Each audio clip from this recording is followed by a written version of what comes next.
current affairs. Remember, sometime around 7 on the AM side, we had said we'd be right back to discuss the nitty-gritties, especially when it has to do with politics and everything in between, right? Today is the 4th day in the month of November of 2024. And like I would say, just keep that cheerful smile face. Happy New Month once again, to you. But then, yes, conversations trending. Nigeria and Africa, continue to grapple with underdevelopment despite abundant natural resources. I mean, this persistent challenge has far-reaching implications for economic growth, poverty reduction, and human well-being. What are the primary drivers of underdevelopment in Nigeria and Africa, and how can we address them effectively? And this leads us to the topical issue of Nigeria, Africa's nagging underdevelopment causes, implications, and way forward. My name is Uduak Daniel, and I'm not alone in the studio, though. I am Omoife Peace Osemere. And yes, and thank you for joining us. Awesome. All right, now to discuss, or to join us in this discourse would be none other but a prof who is in the person of Professor Anthony Chibo. Now, he's an African development activist, an author, a keynote speaker, and a renowned economist. Welcome to Eagles Outlook, Prof. Thank you. Feels good to have you in the studio. I mean, Prof, we've discussed extensively. You are, a renowned economist. It means that you have also seen what the practical and theoretical economy is, whether within the continent of Africa as well as outside of Nigeria or of Africa, right? I mean, if I'm not mistaken, somewhere in Switzerland, yeah, you've had some training, you've had some, exposure in there. You've also been able to contribute a quota, in this regard. But we've had economists here and there, experts in this field, trying to prefer solution or prefer suggestive,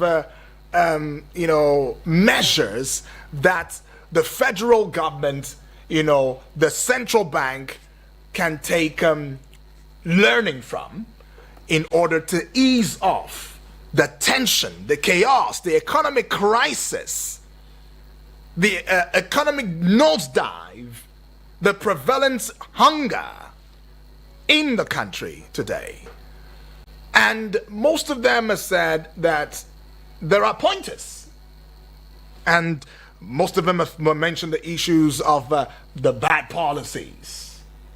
They have mentioned the issue of, CBN's intervention, policies as well. Mm-hmm. They've mentioned the inflation, right?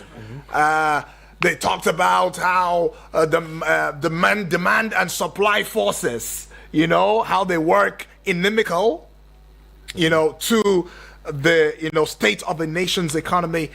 But if you were to talk about these issues, right, from your perspective, what dimension would you want to see the state of the nation's economy at a time like this? Many things in your question. Many things. But good morning. Thank you for having me. Right. Let me start with Nigeria and much of Africa is going through hyperinflation. All right. Why do I talk about hyperinflation? Hyperinflation is when everything that you can buy is multiplying at an alarming rate in its price, way more than the purchasing power of the common citizen. Right. Inflation is that, but in a very measured and lower scale. In this case, it is hyperinflation because things are going haywire. You could go to your local grocery store right now, and whatever you buy now for 1,000 naira, you could buy it for 2,000 naira next week. And that is hyperinflation. Now, hyperinflation, it's important here for me to have started with that, is indicative of failed economic policies, as well as a failed socio-economic or socio-political culture. When the two failures come about, you get about hyperinflation. And hyperinflation goes on to panic the public. It goes on to ensure that whatever education people used to get before, they don't get anymore. It devalues everything. If people used to have 4 pieces of meat in their plate, they now have 1. Believe me, some don't even have anymore. And that is why I started with hyperinflation. Right. And it is indicative that policies, economic policies, are not working. And when economic policies are not working, it is cliche, it is normal for people to begin to try to fix the symptoms. Oh, what do we do? Prices are up, fuel is up. But I'm here to tell you that to fix failed economic policies and their effects, you need to go to society. Society. What is the culture in society? What is the socio-political culture? Socio-cultural and socio-political culture in society. There you will find the problems. Because there is nothing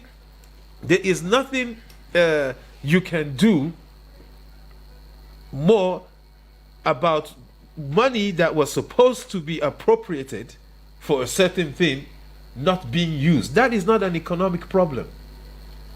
If a school was supposed to be built, if a road was supposed to be built, if a hospital was supposed to be built, and the money is diverted, that's not an economic problem.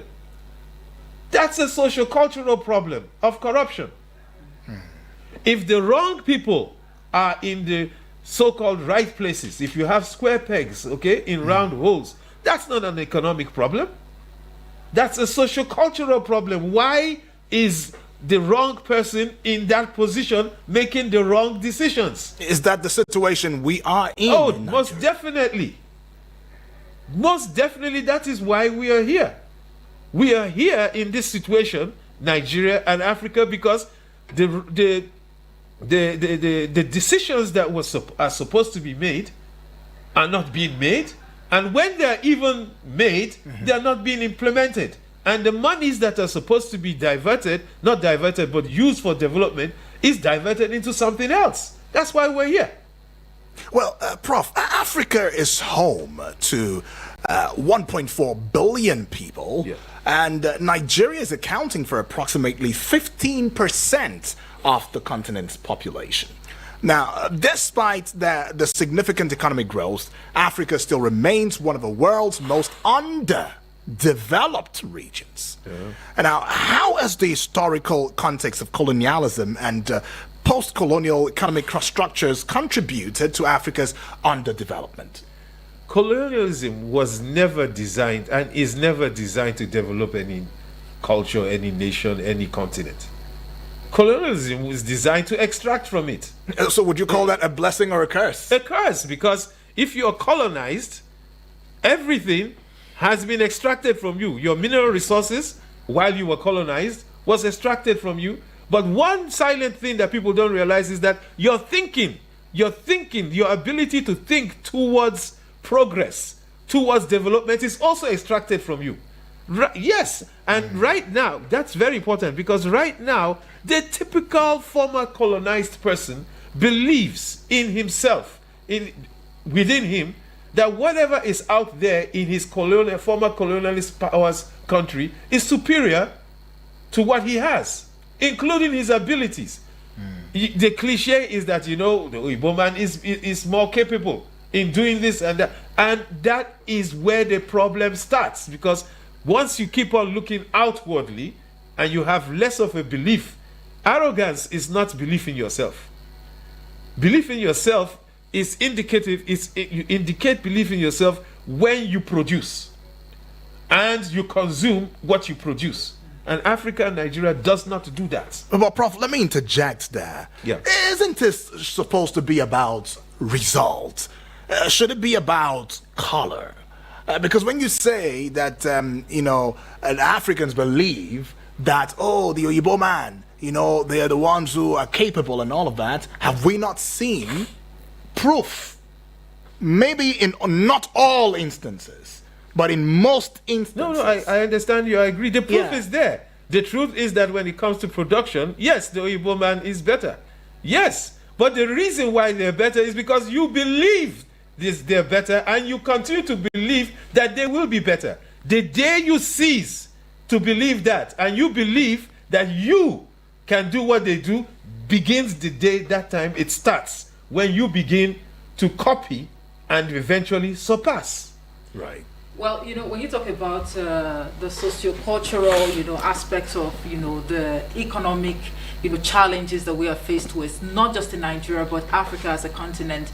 I mean, it actually speaks volumes to even now say that it boils down to the beliefs, of Nigerians or Africans as to whether or not the Oyibo man, in a layman's word, they are far better than we are in terms of production and, any other thing, you can think of. Here in Nigeria, for example, I'd like to make reference to Abia State. Okay. We have the Aba market, within that axis. And we have very young men, who are very, very creative and innovative. Right. Well, oftentimes we tend to water down the efforts of these people by way of local production.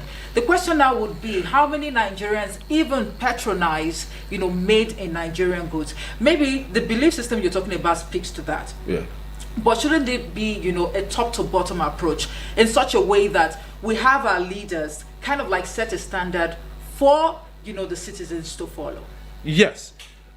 You see, I agree with all that you've said, and what you said backs up what I am trying to communicate here. Right. Because the shoes I'm wearing are made in Aba. Really? Yes, this linen was sold in Aba. And why? Because I know that they're better. It's more cost effective, and it's the same quality, if not superior. This is linen. I mean, what do they call this? Artificial silk. So my belief system tells me that I should buy Nigerian. I'm talking now as an individual. And the little that I can contribute towards my consumption should go towards helping another Nigerians or Africans entrepreneurship endeavor. Yeah, but how many people in culture think this way? How many people? It is a status symbol to have a Gucci shoe. It is a status symbol to even say that you don't watch Nigerian TV. It is a status symbol to say that this is from Italy. And that's where we're talking about now. We think, most consumers, most people think that what is there is superior. But if it can be turned around, and it can be turned around socio-politically in the mind, that this is a copy, this is as good as anything that you can find outside the country. And if you begin to now add up, go upwards, you were talking from top down. Yes. Yes.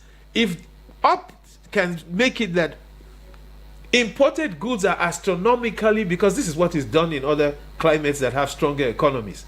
Imported goods are astronomically expensive because they are taxed, and what is here is debt cheap. Then that is a policy that is helping the country to progress and develop. But we don't have that, because the thinking from up to down or from down to up is that the discipline is not there in doing what is yours and believing that whatever is yours will always improve, even if it's not equal to what is out there. Yeah, one would actually agree, because it is indeed very important for us to grow the naira by buying locally, made, produced, goods. However, off the mic, you said something. It talks about the intentionality of, our leaders in terms of trying to restore, the lost glory, of the country from every perspective. And for you, it shouldn't even take up to 8 months, or at most 8 months, to perhaps change the tides. But Well, we've actually gained, independence, and that's no news. But if you say that we're still under the shackles of colonialism, then it speaks volumes. And also to say that within 8 months it's possible to even change the tides if really we have a presence of visionary leadership. How realistic and how possible is that in the face of, debt burden, from previous administrations? Because that has always been a concern for, the government of the day. Right. When this government came into office, of course, we actually had concerns around meeting a truckload of, unfinished, projects, debt, burden, and all of that. Indeed, government is a continuum, but it looks like we're yet to even, come to terms with that. So how realistic is it to get things on the right path in such a short, period of time? Oh no! Because if you go back to what the essence of what I'm trying to say is that the implementation of economic policies towards fighting inflation and increasing the power of your currency must be done. But the issue now I'm talking about is before that, there must be an awakening, a socio-political awakening, that we must transit from a consumer nation to a production nation. We must cut our coat according to our size. There are a lot of implications when that awakening comes. The one thing that is very, very vivid is that if you get that awakening, which we don't have, Right. it becomes a natural decision to reduce government and the cost of government.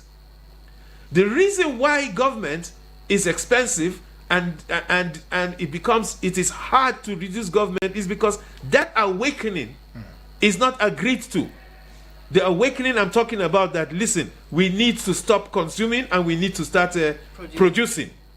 And that is why there isn't a clear line between progress, development, and the decisions that are to be made, because it becomes second nature decision making. If you know that this is where we need to go and we need to become a production nation and stop consuming, then automatically government expenditures reduce. The size of government reduces. And then it comes the skills of the people. You now become aware that, oh my God, we don't even have the skills to achieve this. So the next thing now is education. Okay. You change it from a literary kind of education to a technical kind of education. Every other thing follows. My point is, every other thing that it needs to be done follows, as long as the first thing is the cultural awakening. Okay. Are we? Yes. I hope Right. I'm Yes, talking right. here. Exactly. All right. Okay, indeed, there is need for some sort of awakening, right? Yeah. And it actually boils down to the fact that it's not just a duty or a responsibility of the government, right, Yeah. to ensure that awakening. I think citizens also have a role to play. Somehow this conversation we're having is somewhat an awakening, a measure, just to Right. let the public know that indeed a lot more needs to be done. Talking about production as opposed to just consuming. Let's take rice production, as a case study. Okay. We actually produce rice locally, but rice is still pretty expensive. Yeah. Yes, there are other essentials, that we also produce locally, but we're still having this aggressive hike in the prices of these essentials and other commodities. Now, if you say that being more of a producing nation as opposed to a consuming nation will be able to perhaps address some of these issues that we have. Yeah, rice is expensive. Yes. Because the production, the production of value-added cycle from rice seedlings to rice itself is bogged down with problems that are a result of bad policy and mismanagement of funds. Rice will always, or anything you're going to produce in such a society, is going to be expensive, because where's your power? Where is the cost? How much is the cost of your power, which is the bedrock foundation of all the production success process? I hope you understand. Yes. So if you are producing, fine. But if you're producing where in a situation or in a country or a nation where power is non-existent, and your power is dependent on what do I call fossil fuel, and the cost of that fossil fuel is skyrocketing, how would your final product is going to be expensive? You know, as a renowned economist, I also was expecting you to maybe share your 2 cents on the back and forth between Dangote Refinery, the NNPCL, and IPMAN. But we know, of course, that that seems to be a major driver. Right. The moment we see a hike or spike in the price of PMS, it definitely would rub off on everything. Yes. Let me say something before I forget. You see, it's easy and it's almost cliche to come on radio and TV to bog down the government and to say, oh, the government is the cause of all problems and the government is not doing well. May be correct, because the buck stops on the table of the government. But I must add here that the issue here is more of the citizenship and the culture of the citizenship.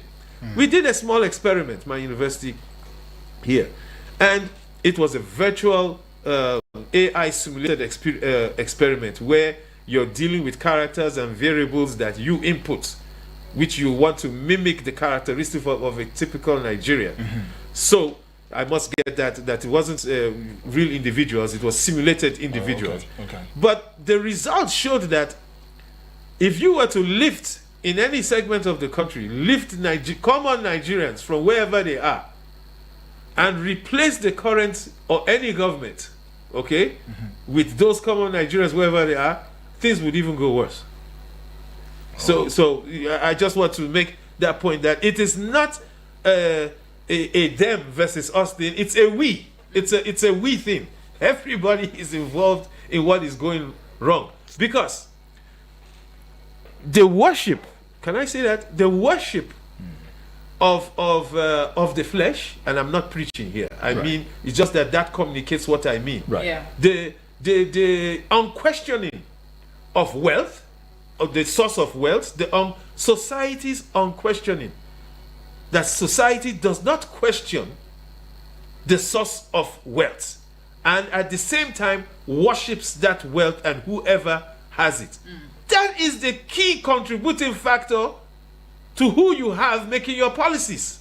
So you, the citizenship, you are actually the direct cause of the leadership you're getting. All right, so every society gets the type of leadership it deserves or it gets. She doesn't agree with me, and I'd like to hear her own, because I really don't have to agree with you. I think the listeners out there will react to that. That being said, you can join the conversation already, and let's have your 2 cents, your thoughts, your questions, your concerns, on the topical issue that borders around Nigeria or Africa's nagging underdevelopment, causes, the implications, and the way forward. And keep in mind that we have Professor Anthony Chibo, is an African development activist, author, keynote speaker, renowned economist. The number would be 0907 353 0044, or you can call 0908 766 8888. And the WhatsApp portal number, where you could as well give us a WhatsApp voice note, as well as a WhatsApp portal message, as well as a text message. All of that will do is 0909 705 4450. Taking this call. Hello and good morning. Hello, good morning. Yes. Yeah, good morning to you, please. What's your name? Where you calling from? Daniel from Korodu. All right, Daniel, welcome aboard. Talk to us. Thank you very much. Yeah. I think the professor has said it all. You see, leadership is a key. We can never run away from it. If you are above 40 to 30, you will know that in recent time we are getting it very wrong in leadership. You see, an average Nigerian are afraid of tomorrow. That is just the fact. We are all wishing to go back to our yesterday, because the tomorrow is very scary to us. What did our past leaders did? They were patriotic. Do we have patriotic leaders today? See, we should just ask ourselves a simple question. If we must grow as a nation, we must have a leadership that are willing to sacrifice. And I pray that God will give us such leaders. Thank you. All right, Daniel, thank you so much. Daniel right there saying that was it a question of, do we still have the leaders and the patriotism that we showed at some, the earlier dispensation? And, well, just before I say what I want to say, let's go take this one. Hello and good morning. Good morning, my brother. My name is Olushola, calling from Central Area. Olushola from Central Area. Thank you. My own leadership is very key. For who are the leadership? To me, individual, you are leadership in your area. But how are you doing your own leadership? How are you doing it? But most of the time, we focus on the political leader. At our various levels, we are a leader. How are we doing it? All the responsibility given to us, how are we doing it? How are we carrying it out? It is the same followers that turn to be the followers of yesterday that turn to leadership of today. If you are not good as a followership, there's no way we can get good leadership. Because you can't plant cassava and expect to see rice. But unfortunately, most of the time, we forget about our own level, leadership at our own level. We focus on the leadership at the center. That's where the problem lies. God bless you. Thank you. Thank you so much, though. Does this mean to say that, in summary, what the prof, is, coming from would be the place, or in the words of the late Bob Marley, emancipate yourself from mental slavery? Well, anyways, Prof, you can give your thoughts on some of this. I'm happy to hear what. I hope he can hear me. I'm yes. sure he can. The last caller said, I'm happy because he understood what I'm saying and he agrees with what I'm saying. The leadership comes from the followership. Believe me, emotionally and sincerely. When the follower, the average normal citizen, begins to think properly, then he begins to realize that he can't take the situation anymore. But the first thing is that he has to realize that he himself must start from the change. The change must start from him. I'm talking to myself, I'm talking to you, right. And my sister here. Yeah. And that change is about realizing that, okay, who is a person I admire in society? Is it the person that has all the properties and is a big man and is a politician? Or is it that person that I can see that has integrity and has contributed towards society with a visible and transparent track record of production and honesty? Do we have such people? I would say yes. Okay.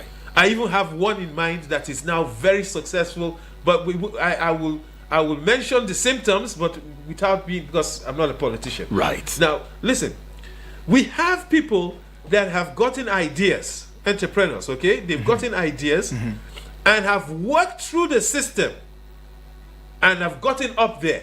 And guess what? They worked and got there in spite of the system. Because the system, at every way they went, every step, the system was against them. Either through tribalism, through corruption, but in spite of that, for whatever reason it was, they were energized, spiritualized, and motivated to move on.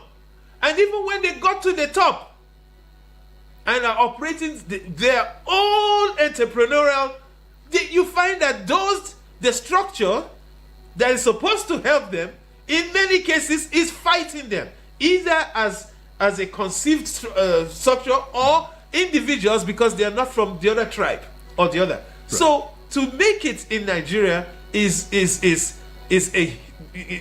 a very, very uphill task. But yes, there are some that have done it in spite of society. All right, just before the structure. Before we embark on that, I think I get that. good for us to follow up with that point you made. It's even good that you brought up this, perspective of, tribal sentiment, religious sentiment, and what have you. Yes. A caller talked about, you actually brought in the instance of the reggae music artist. That's right. Emancipating yourselves, mental slavery. Yeah. But if you look at Africa very closely, Nigeria and Africa by extension, you see that we're still not united. Yep. We're not united. So are we going to apportion that blame now, we're going to blame that on, the colonial, presence that we had in the past, that we even celebrate, independence for. Whether we should blame it on colonialism is something I wouldn't like to encourage. I'm choosing my words carefully. Okay. Yeah, because there are examples in Africa of countries that a leader emerged from the followership and killed tribalism and corruption, and today such a nation is ahead of Nigeria in any economic indices apart from population. In Africa. Yeah, Rwanda. Oh yeah. Oh, okay. Yes, it is illegal to ask another person his tribe in Rwanda. It is illegal to even think and process in that way. And the reason why it is done is because the greatest factor working against the development of any nation is tribalism. Tribalism is the number one corruption factor. People, when you mention corruption, their mind goes towards stealing of money. Right. That is very correct. But it's number two when it comes to not allowing the development of a country. You see, because it's almost a curse. It's almost a plague. Okay. Tribalism is a plague that doesn't allow you to go from stage 1 to stage 2 because you can't even process the good message. You see, I don't know how many times you said my name here, but if you keep on saying my name and the people get my last name well, then everything they hear, not everybody, I'm saying most, will be through the filter of what my name is. And that doesn't even allow the message to go through. And that is why tribalism is as dangerous, if not more dangerous, than the devil himself. Well, in other words, Prof, if we heard you correctly, you're saying that the worst policy ever would have been the policy of tribalism, even though it's not been, it's unwritten, so to speak, if you put it that way. Yeah, tribalism as a phenomenon itself is the worst thing and the most active thing acting against the development of any nation, and Nigeria inclusive. And it's seen in every facet of the country, whether economically yes, because or education. Nigerians, for now, a few people, the next generation, I hope it's not like that. Right. But hitherto, till now, everything has been processed based on tribal sentiment. All right, we'll go take a breather right now. We'll be right back. We'll see your calls coming through. Hold that thought, and we will take your calls. Don't go away. Eagles 102.3 Abuja.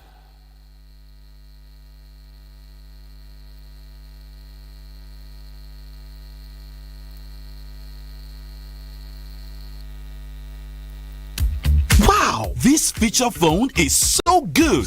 Which phone is that? It is the itel IT5627. It comes with a 2500 mAh battery, which gives you 55 hours of standby use. Type-C charger, triple SIM slot, 3.0-inch screen, plus a 24 months warranty of worry-free use. Huh? 24 months warranty? Yes! Go and get yours. itel IT5627. New itel, new experience. Hello Nigeria. Hello Africa. Do you want to work in the healthcare sector? Do you want to be a trained, certified nursing assistant, medical assistant, or caregiver? If yes, then register to enroll for Push Africa's one-year diploma in certified nursing assistant training happening at the African University College of Science and Technology, Abuja. Targeted trainees are unemployed graduates, O-level or ordinary diploma graduates, or anyone interested in working as a support worker in the healthcare sector. For details, log on to www.pushafrica.org or WhatsApp 080-339-42015, 080-550-45801. For registration, pick up application form at our partner radio stations or visit the reception at the African University of Science and Technology, Abuja. Eagles 102.3 Abuja. Have you heard of the latest car maintenance, overhaul and repair service center in Abuja? Oh, wait a minute. BB Empire Motor Services Limited is the place. We offer a wide range of services which include full engine repair, brakes and discs, lubrication, industrial spare parts fabrication, digital diagnosing, injector and rotor servicing, wheel balancing alignment, vulcanizing, spare parts of all cars, car checker, recovery of vehicles, AC servicing and repairs of all kinds of cars. You can visit us today at a state-of-the-art multi-digital workshop located at plot 1374 Cadastral Zone C16 along Julius Berger Road, Idu Industrial District, Abuja. You can also call us on 080-6433-3100 or 090-1066-0869. BB Empire Motor Services Limited, the solution for your car needs and services. Eagles 102.3 Abuja. My people, the thing where they happen for my area, eh? Do you think I will now find out that you have contract to bring fresh girls? I brought you from the gutters. Who gave you all the connects? MDG who? Without me, you would have been nobody. But Join Media Coalition and Awareness to Halt Human Trafficking, MICAT, on our Wish I Knew radio drama every Saturday at 10 a.m. Let us join hands and kick human trafficking out of our communities. I Wish I Knew radio drama, brought to you by MICAT in partnership with the National Agency for Prohibition of Trafficking in Persons, NAPTIP, and funded by the Embassy of Denmark in Nigeria. Sorry for the inconvenience. I suppose it was inevitable. Eagles 102.3.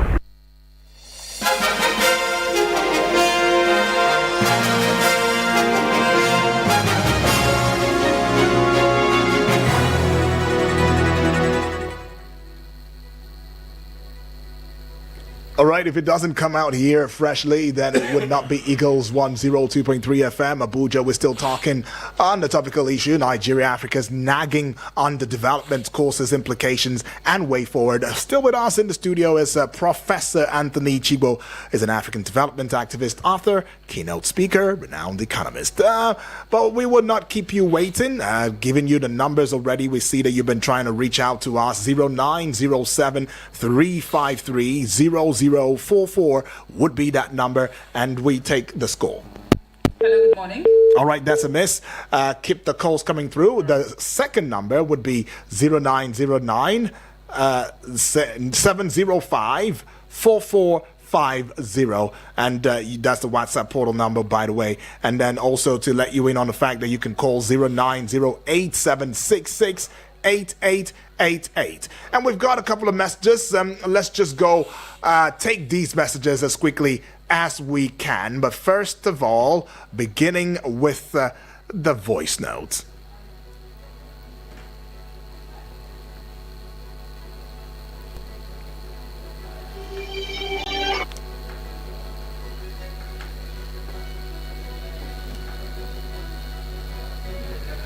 Okay. Sir, leadership is everything. The professor. Okay. Good morning, Eagles FM. My name is Daniel.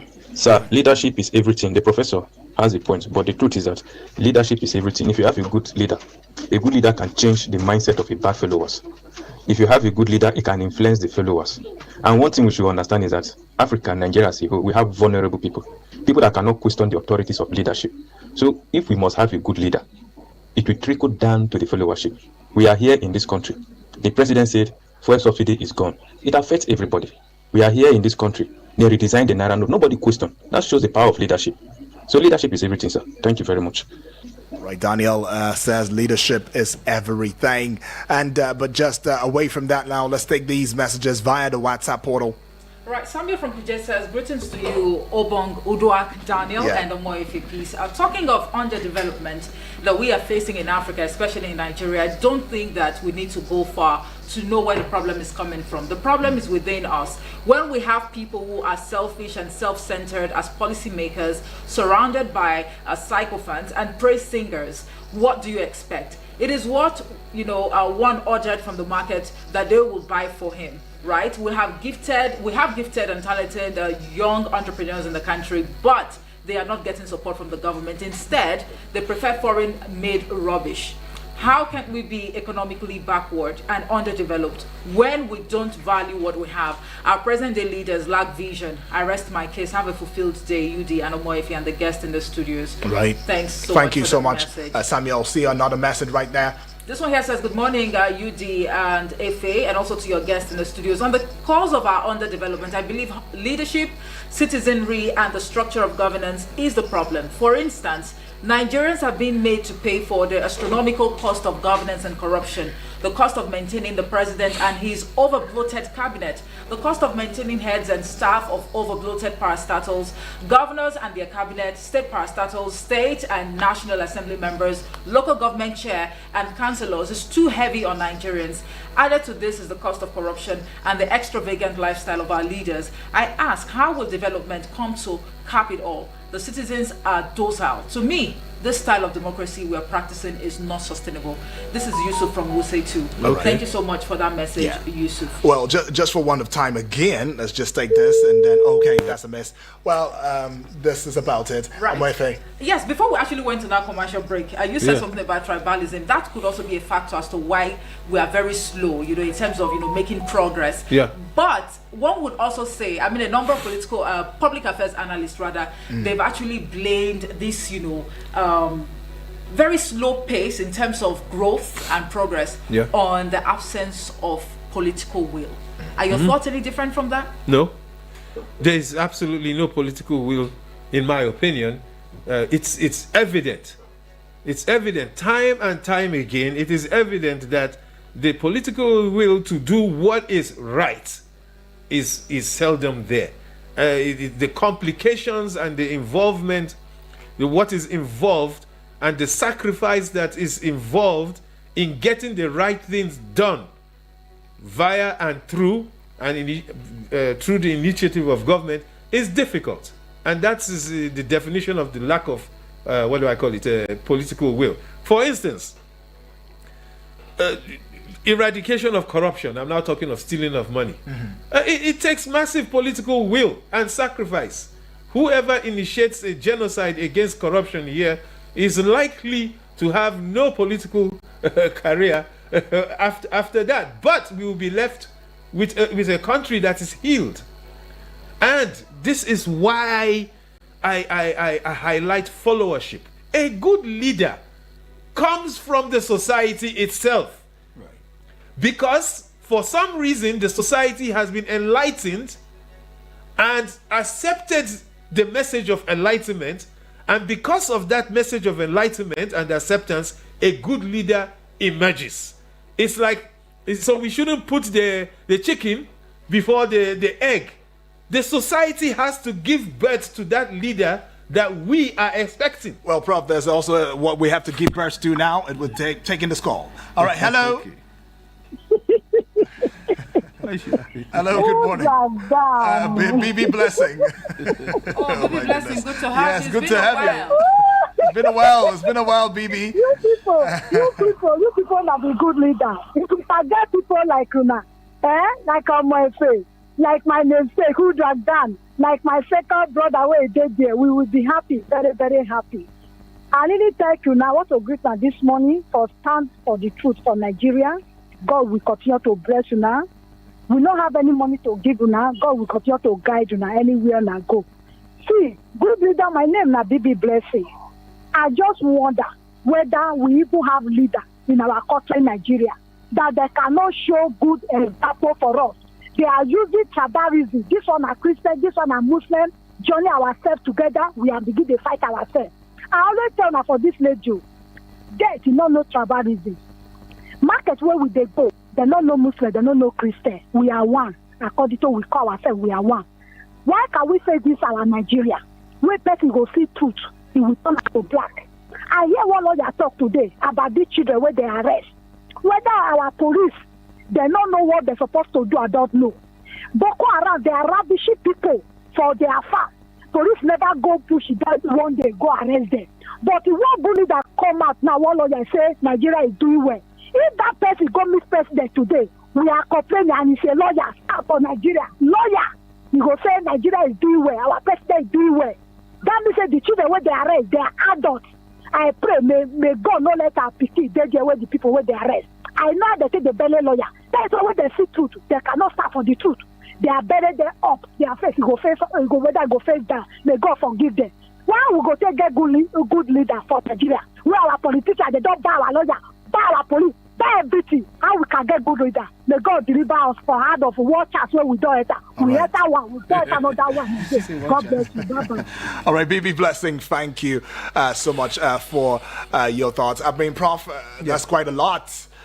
Coming from BB Blessing and all, what would your right of response? I like her. I like what she said. Right. It's true. What she's saying in her own very nice and interesting way is, how are we going to get the good leaders when the society itself is engaging in not coming up and standing for the truth? That's the summary of what she said, which is pretty much what I'm saying. You stand for the truth. You don't take nonsense. You can't get leadership that does that against you. This is what it is. And, you know, this government issue, look, government being expensive. Do we really... Remember I told you about colonialism and what it does? It extracts your thinking apart from your resources. Now, guess what? Nothing changed. What we had before in terms of government is what we have today. Just a switch of color of people and national of people, but it's still... And then we're expecting to get development from a system that was designed for underdevelopment and to keep people underdeveloped and extract. That is why the people on top have so much power and the people below have none. So they are no different from the colonial masters. No difference. And no difference. And let me say that another time. No difference. There's no difference. That's why even if you, under the system now, even if a normal thinking individual gets into that position, he assumes the role of a colonialist. He's overprivileged. He's not accountable. It's not him, it's the system. The system is so. And he has so much power, and everybody worshipping him. What do you think? Absolute power corrupts what? Absolutely. And that's what we're going through. Do we really need to be told in this country that the best system of government is from down up? Open your eyes. Any developed country, count them, plus the one that everybody likes to jump out to, the government power is from down up. It's the county. Every county has its own schools, okay, has its own hospitals, has its own legislative council, and you dare be corrupt. You dare be corrupt in your community. You can't, because everybody knows each other. There are families that came together in a community to contribute money to build a school, and one person wants to steal the money. You must be crazy. That is why the government the system of government here doesn't work. It has to be from down up.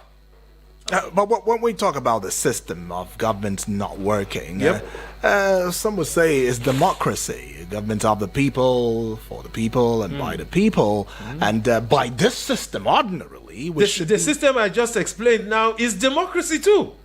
It's just that it is uncorrupt democracy, answerable to the people. Answerable to the people. To the people, well, at community level. Let me channel your thoughts, or maybe point a searchlight to the fact that President Bola Ahmed Tinubu has also put down, some economic reforms, right, and development plans, which is focused on addressing Nigeria's structural challenges. I mean, some of the key areas would include, economic diversification, anti-corruption. We have the place of infrastructure development, where investing in infrastructure to boost economic growth and provide opportunities is the very cardinal point of that particular developmental stride. And then if you look at the human capital development and all of that, where there is an emphasis on education role in Nigeria's development and investing in human capital, regional integration.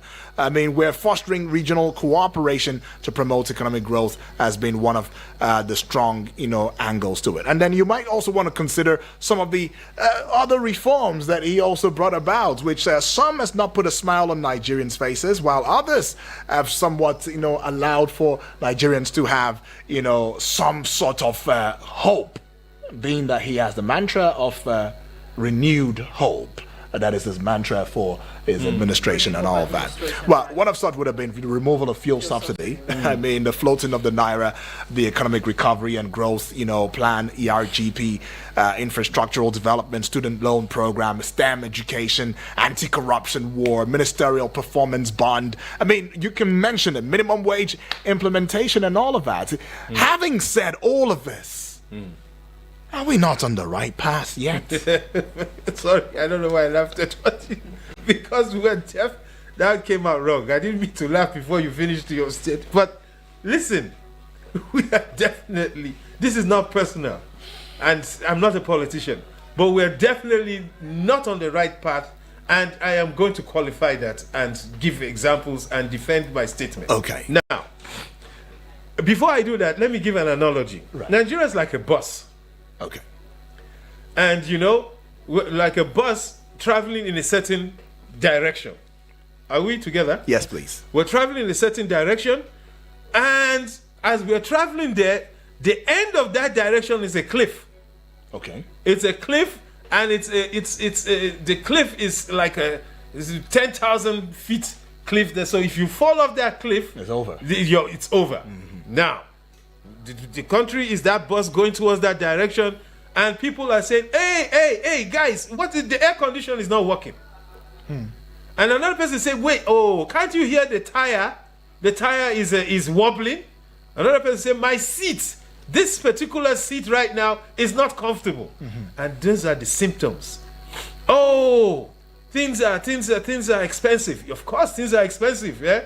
Fuel subsidies. That's the tire. Okay. And people, they're engaged in very serious and vivid and valid topics that need to be solved, currency and everything. And everybody is forgetting or doesn't realize that, yes, these topics are good, but the bus is actually going towards a cliff. And I am saying, we're going to deal with this, but everybody stop the bus first. And let's turn the bus towards where there's Greenland and Oasis. Then we fix, as we're doing that, we'll find out that the air condition is going to be fixed. The tire air pressure will be okay. That's an analogy of what I'm trying to say. Right. Because education, as we speak, right now, are you with me? Korea is investing over 2.8 trillion US dollars in AI-based technology for the youth.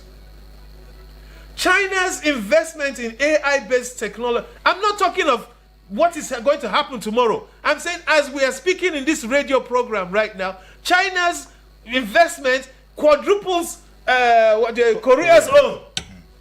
Not to talk of Japan. But here, don't forget my analogy of the bus. We are patting ourselves on the back and say, hey, but we are intelligent Nigerians. Anywhere we go, we're very intelligent people and everything, and we are doing. We are actually drinking crude oil champagne, relaxed, and thinking about how fuel subsidies should be reduced.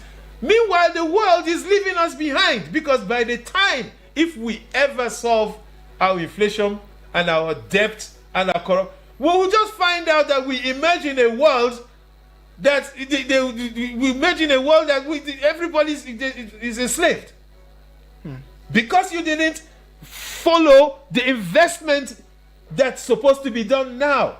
Your tomorrow is decided now. Now I ask you rhetorically, let's be honest with ourselves. What is actually being invested in the world that you have heard? You're very enlightened people.